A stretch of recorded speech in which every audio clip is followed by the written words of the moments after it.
Simula kaninang madaling araw, panakanakang pag-ulan ang nararanasan dito sa ibang bahagi ng Eastern Visayas, lalo na dito sa Eastern Samar. Pero ayon sa PDRMO head ng Eastern Samar, na mas dapat hindi makampante ang mga residente dahil nakakatakot kung tahimik lang at walang pagbabadya ng bagyo.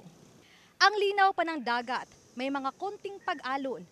Pero ayon sa mga residente ng Borongan City, Eastern Samar, na normal lang ito sa kanilang lugar. Nararanasan man simula kaninang madaling araw ang paunti-unting pag-ulan, pero hindi pa dama ang hangin.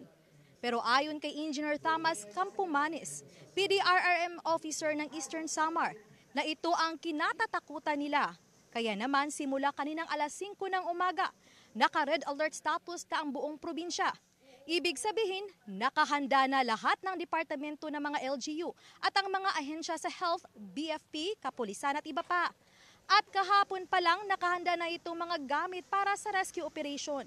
24 oras na nakamonitor ang mga personal ng Eastern Samar Provincial Disaster Risk Reduction and Management sa mga munisipalidad hanggang sa barangay.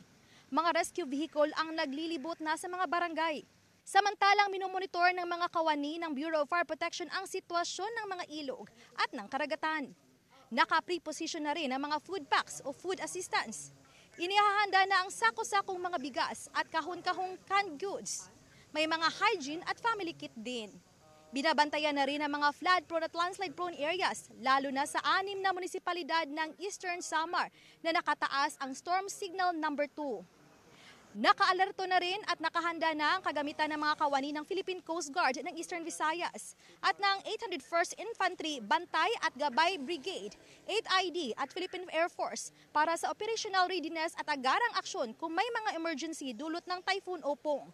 Idiniklara sa buong Samar Island at sa ilang lugar ng probinsya ng Leyte na walang pasok sa lahat ng antas dahil sa banta ng bagyong Opong.